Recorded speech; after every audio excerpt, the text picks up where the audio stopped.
हाँ, तो स्वागत है आप लोगों का बच्चों डे 6 की क्लास में इस 45 दिनों के क्रैश कोर्स में। और आज हम लोग का डिस्कशन है अबाउट सर्कुलर मोशन।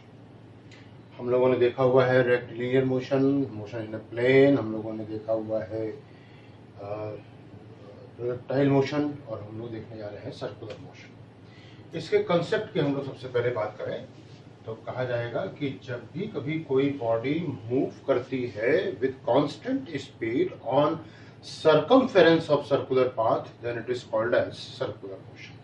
अगर स्पीड कांस्टेंट है, ध्यान रहे वेलोसिटी कभी भी आप रोक नहीं सकते बदलने से, वेलोसिटी हमेशा लगातार बदलती रहेगी, तो स्पीड कांस्टेंट रहनी चाहिए।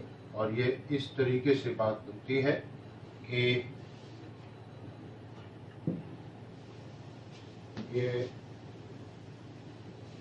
ये सेंटर हो गया, इसका पी पॉइंट हो गया, ये स्पीड v यहाँ पे आ गए, स्पीड v ये मिला दिया गया, ये एंगल डेल्टा थीटा है, ये इसको हमने r मान रखा हुआ है। और यहाँ पे ध्यान रहे कि ये जो आया है P1 से P2 के बीच में जो इसकी पोजीशन में जो डिफरेंस है with respect to O, be clear, with respect to O। जब हम ऐसे खड़े होकर के देखते हैं किसी चीज को, ऐसे भागते हुए ऐसे जाते हुए, तो हम देखते हैं कि इसका एंगुलर डिस्प्लेसमेंट हो रहा है। अगर हम उसी के साथ साथ चलना शुरू कर दें तो ये लीनियर डिस्प्लेसमेंट हो गया। This is called as angular displacement. और यहाँ पे कहा जाए इसको तय करने की, अगर ये यहाँ पे मान लिया जाए t टाइम पे था, ये अगर मान लिया जाए t प्लस dt टाइम पे था, तो rate of change of angular position कह लो या rate of travelling angular displacement कह लो, is called as angular velocity. तो डेल्टा थीटा को मैंने नाम दे दिया है एंगुलर डिस्प्लेसमेंट। ये बात मैं आपको वेक्टर वाले वीडियो में बता चुका हूँ। ओमेगा बराबर हो जाएगा delta theta upon delta T.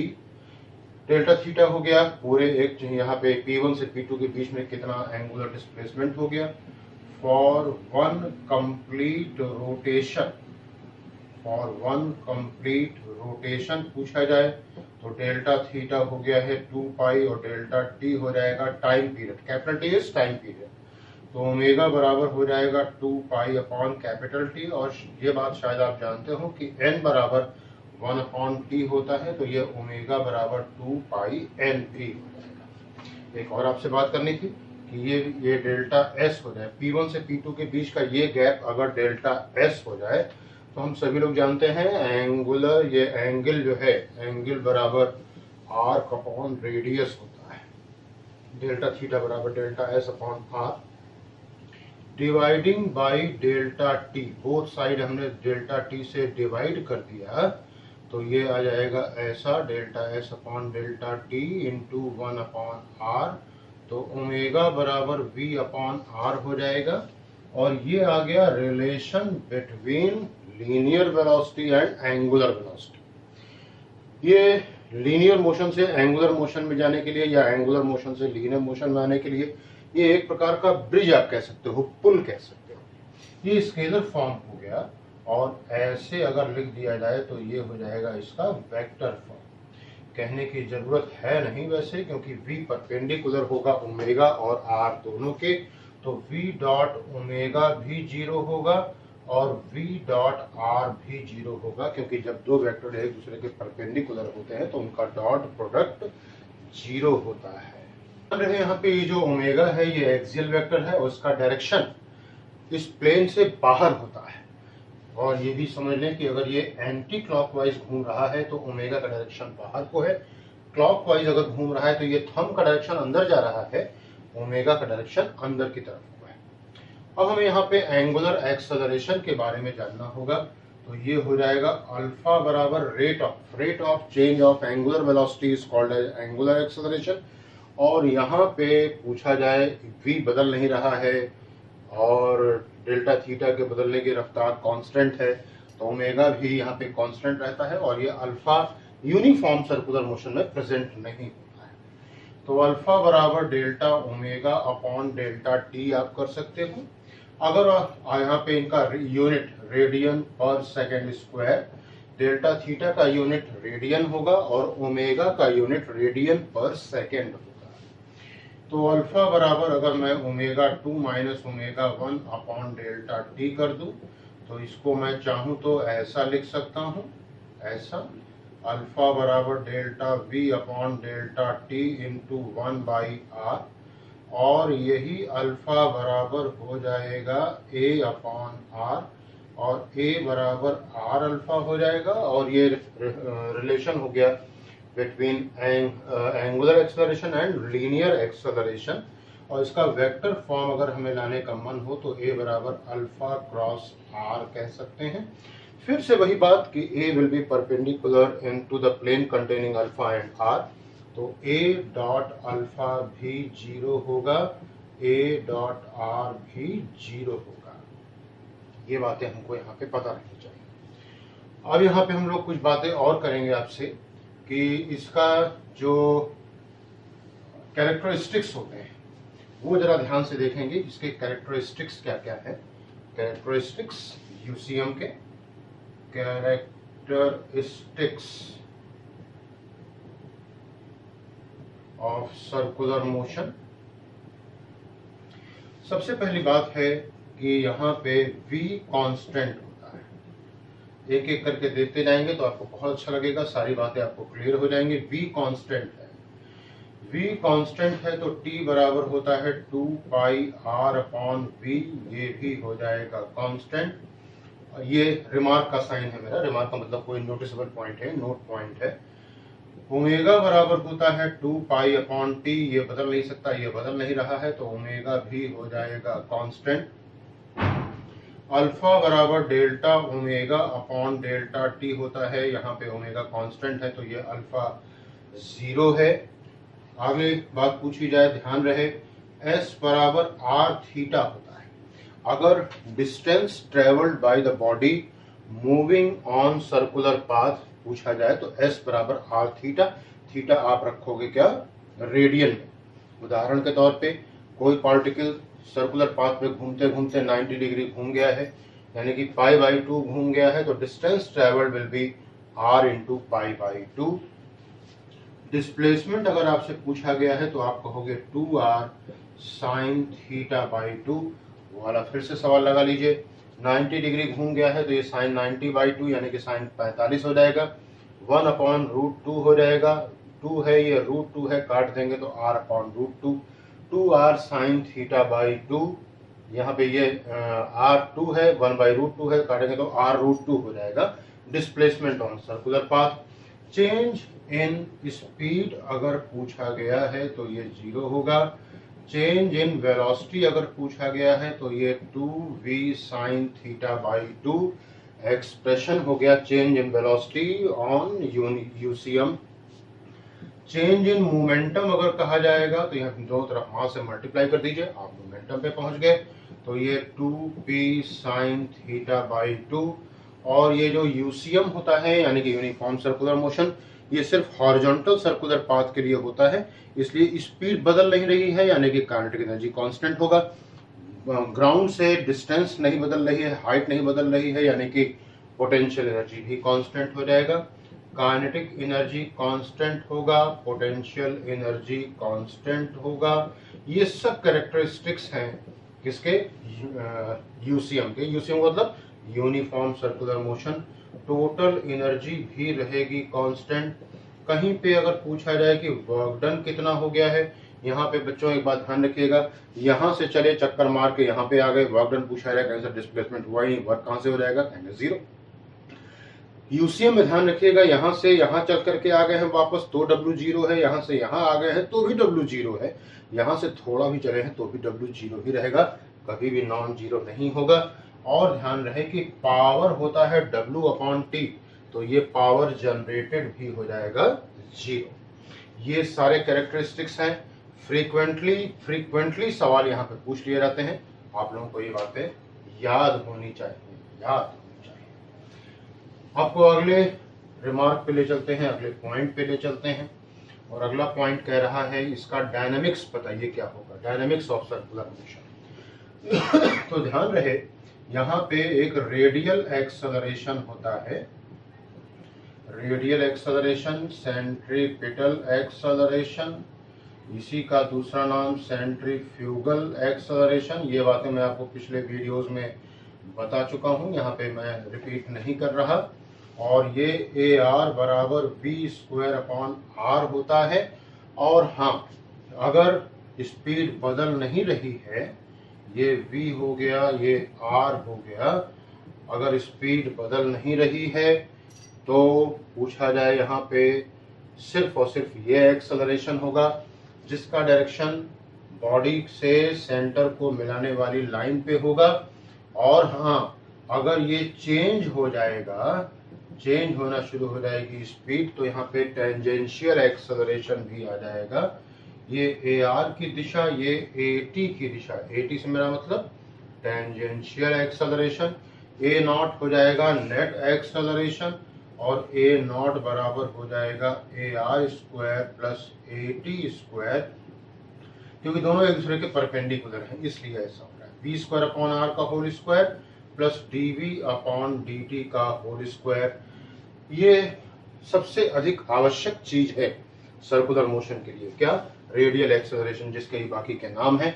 और इससे भी इम्पोर्टेंट बात एक यहाँ पे ये होती है, आप ख्याल रखें कि ये फोर्स, ये एक्सेलरेशन बॉडी कभी भी खुद से प्रोड्यूस नहीं कर सकती है।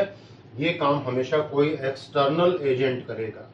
तो फोर्स के लिए फॉर्मूला पूछा जाए तो m इंटू ए हो जाएगा। a बराबर वी स्क्वायर अपॉन आर हो जाएगा। v की जगह पे आप चाहें तो r ओमेगा रख सकते हैं, तो ये r square omega square upon r हो जाएगा। ये mr ओमेगा स्क्वायर हो जाएगा। mr ओमेगा की जगह पे आप चाहें तो 2 पाई n का स्क्वायर रखें, तो 4 pi square n square m into R हो जाएगा। और आपकी मदद करने के लिए एक चीज़ और, n बराबर 1 अपॉन टी लिख सकते हैं, तो ये 1 अपॉन टी स्क्वायर भी हो जाएगा। ये बातें हो गई। अब हमको यहाँ पे देखना है कि सर्कुलर मोशन, क्या अगर कहीं पे सड़क पे कोई आदमी बाइक्स वगैरह चला रहा है तो क्या वो स्मूथ सरफेस पे, स्मूथ सड़क पे क्या आसानी से गाड़ी को मोड़ सकता है या नहीं। तो सर्कुलर मोशन विद फ्रिक्शन की बात करेंगे। सर्कुलर मोशन विद फ्रिक्शन की बात करेंगे। फ्रिक्शन, ये ऐसे कोई चौराहा हो गया, ध्यान रहे ये इस तरीके से फिगर बनेगा। ये ऐसे चौराहा जा रहा है, ये बॉडी हो गई। फोर्सेस देखें ध्यान से, ये नीचे को वेट हो गया, ये mg हो गया। चौराहा ऐसा था तो सेंटर इधर को आएगा, इधर की तरफ को। अगर इसकी स्लिपिंग टेंडेंसी बाहर को है तो फ्रिक्शनल फोर्स अंदर लगेगा, ये जनरेटर हो गया, ये जनरेट करेगा। और ये mv स्क्वायर बाई आर बाहर की तरफ को लग जाएगा। तो इस तरीके से ये फोर्सेस जो कि कॉन्करेंट हैं, लग रहे हैं, mg है। अगर इसकी स्लिपिंग टेंडेंसी बाहर है तो फ्रिक्शनल फोर्स अंदर को है और इसके द्वारा generated physical quantity mv square by R बाहर को हो गया। यही अगर स्लिपिंग टेंडेंसी अंदर को हो जाती तो ये फ्रिक्शनल फोर्स बाहर हो जाता, mv स्क्वायर बाई आर अंदर को हो जाता। तो n बराबर mg हो गया, ये एक चीज। और सक्सेसफुल सर्कुलर मोशन तभी होगा जबकि जो जनरेट करने वाला है उसकी वैल्यू जनरेटेड वैल्यू से ज्यादा हो। तो म्यू n कम से कम बराबर तो हो ही, ज्यादा हो तो अच्छी बात है। किससे कहेंगे? mv स्क्वायर बाई आर से। म्यू n की जगह पे mg हो गया, ऐसा हो गया। और v की वैल्यू सेफ साइड आप अगर चल रहे हैं, सेफ साइड अगर आप चल रहे हैं तो ये आपको फॉलो करना होगा। आप सड़क पे जो है चलते हैं हाईवेज पे, तो चौराहों पे आप देख सकते हैं कि एक पिलर, उस पर एक ऐसा सर्कुलर लोहे का पार्ट बना होता है, उस पर एक नंबर लिखा रहता है, 40, 30, 50, 60 कुछ भी। तो वो ये बता रहा होता है कि आप यहाँ से निकल रहे हैं तो इतनी स्पीड को आप ओवरटेक करने की कोशिश न करें, दिक्कत हो सकती है। तो v with friction under root mu आज। सर्कुलर मोशन विद बेंडिंग की बात करेंगे, जो मैंने यहाँ पे दे रखा गया है बेंडिंग के बारे में। ये वो चीज है, बेंडिंग के बारे में कहा जाए कि अगर हमें आवश्यकता ज्यादा सेंट्रीपिटल फोर्स की है तब आप क्या करोगे?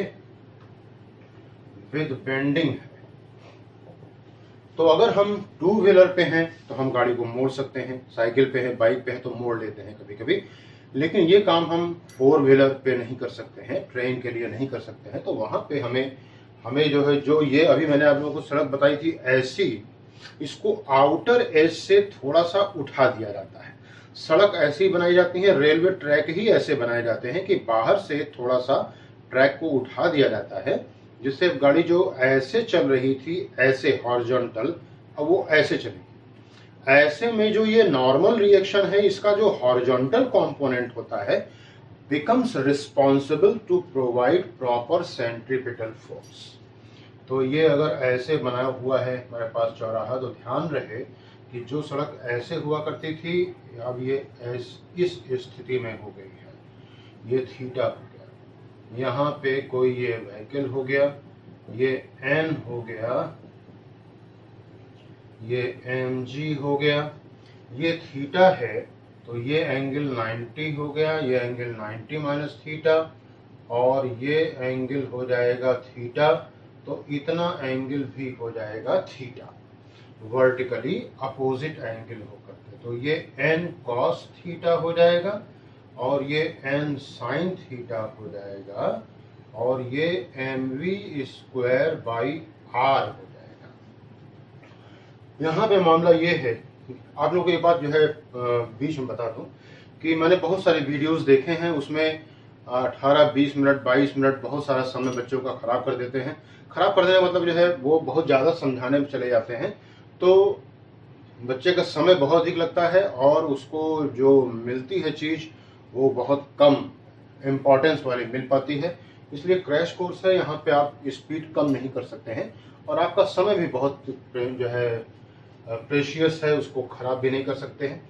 इसलिए ध्यान रहे कि अगर आपको ब्रशअप कर रहे हैं तो ये वीडियोस आपके लिए पूर्ण है। तो यहाँ पे n cos थीटा बराबर हो जाएगा mg है, और n sin थीटा यहाँ पे प्रोवाइडर है, इसकी वैल्यू उससे थोड़ी सी कम से कम ज़्यादा तो हो ही हो, ना हो तो कम से कम बराबर तो हो ही। और अगर इसको डिवाइड कर दिया जाए तो ये 2 डिवाइडेड बाई 1 हो जाएगा।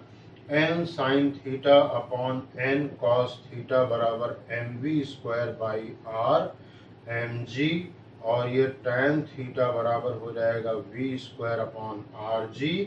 और अब वेलोसिटी की लिमिट हो गई है अंडर रूट में rg tan थीटा। पहले था अंडर रूट में म्यू rg, जब बेंडिंग जो कराई गई तो अंडर रूट में rg tan थीटा आ गया।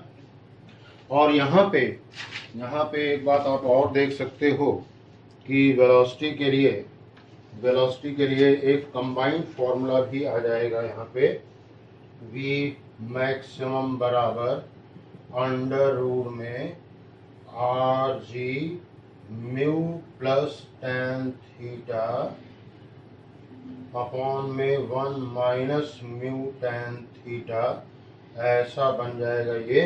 और यहाँ पे बात आप समझ लें कि ये इसमें फॉर्मूले में दोनों चीज़ें कंबाइंड है।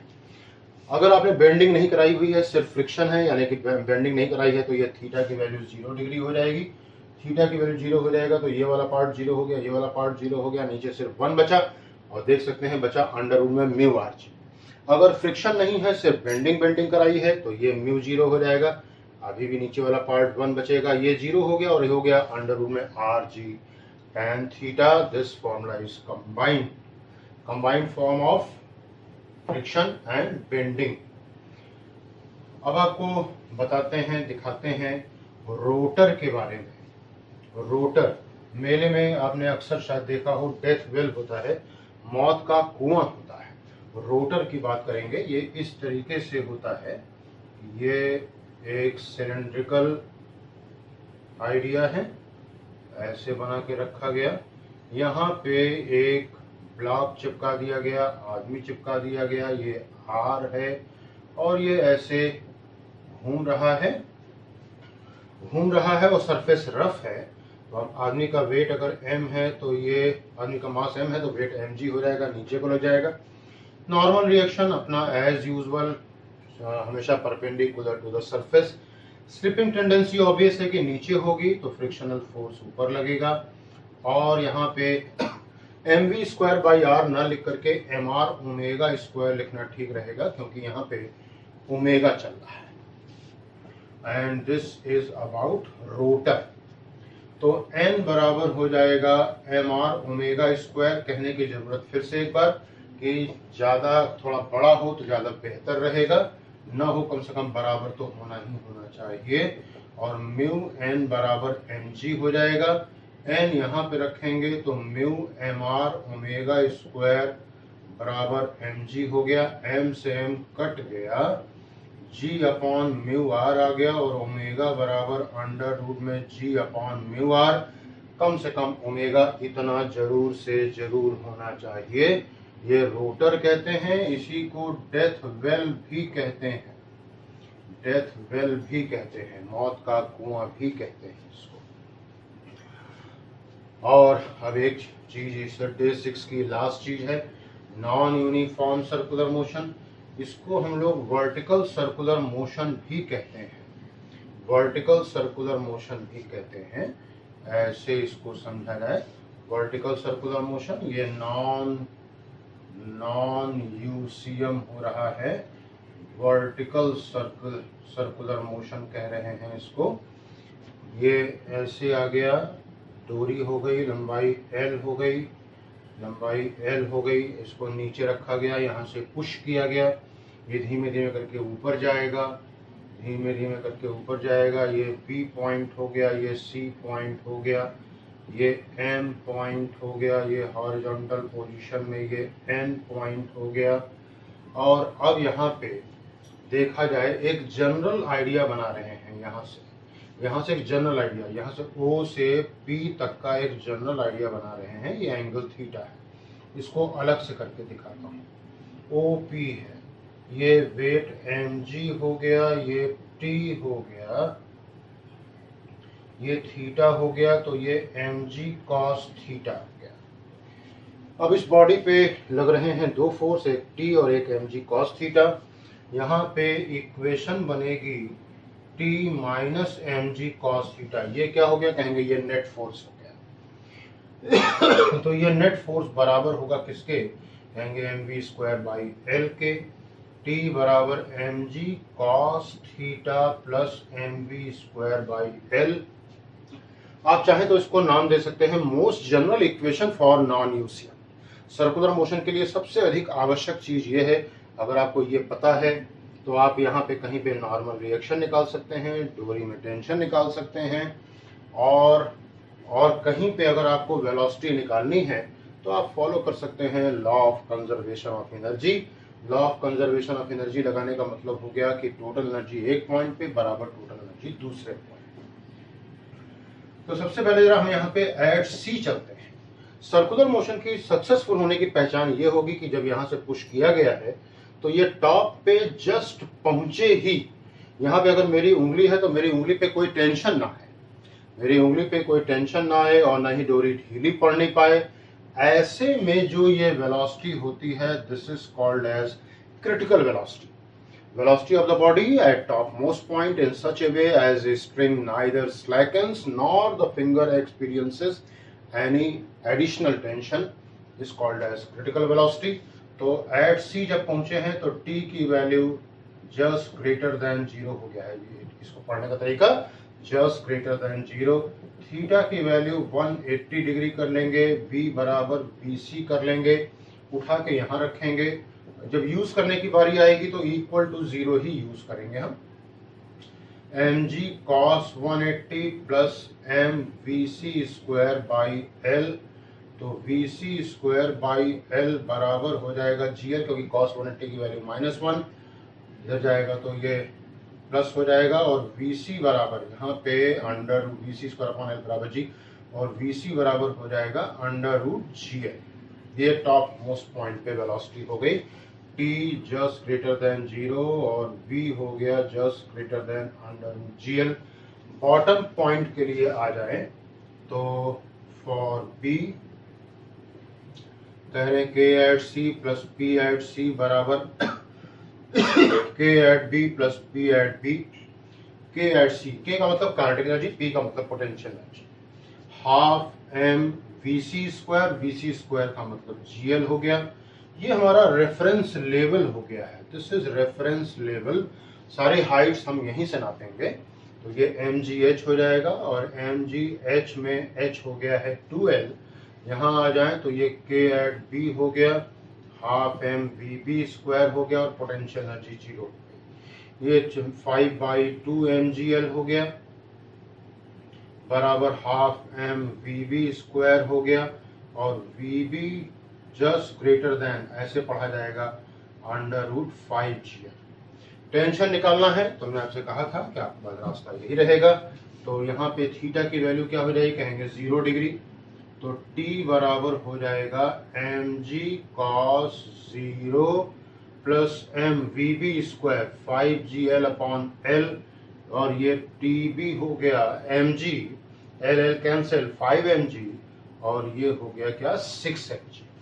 तो यहाँ पे वेलोसिटी हो गई जस्ट ग्रेटर देन √5GR और टेंशन हो गया जस्ट ग्रेटर देन 6mg। डोरी के टूटने की सबसे अधिक पॉसिबिलिटी यहीं पे रहेगी। अब आ जाए एट M की बात करनी है। एट M की जो स्थिति M पे होगी वही N पे होगी। तो K at B plus P at B बराबर K at M plus P at M। K at B कितना हो गया, कहेंगे हाफ MVB स्क्वायर, ये L है L, 5mgL हाफ 5GL हो गया। P एट B कितना हो जाएगा, कहेंगे यहाँ तो कोई भी हाइट है ही नहीं तो ये 0 हो जाएगा, हाफ MVM स्क्वायर और पोटेंशियल एनर्जी कितना हो गया, कहेंगे यहाँ से ये L हाइट पे है। तो 5/2 MGL माइनस MGL यानी कि 3/2 GL बराबर हाफ VM स्क्वायर और VM के लिए हो जाएगा √3GL।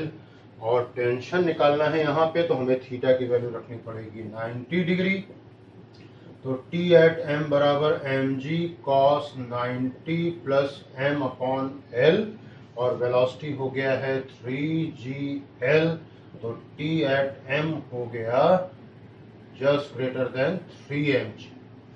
तो यहाँ पे टेंशन हो गया है just greater than 3mg। V at M हो गया है √3GR।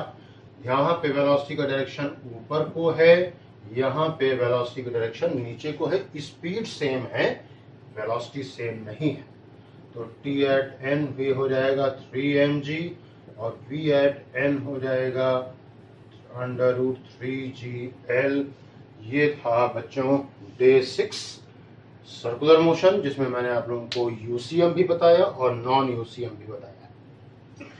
वैसे वही बातें हैं कि आप लोगों को जो उम्मीद करता हूं कि आप लोगों को जो है आप लोगों को अच्छा लग रहा होगा। आप लोग खूब पढ़ रहे होंगे, मेहनत कर रहे होंगे।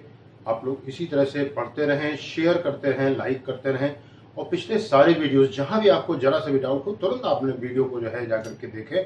पीछे से बहुत सारे कंसेप्ट आपको साफ हो जाएंगे और कहीं भी अगर आपको लगता है कि गड़बड़ है, आपको समझ में कम आ रहा है, आप हमें कमेंट करें।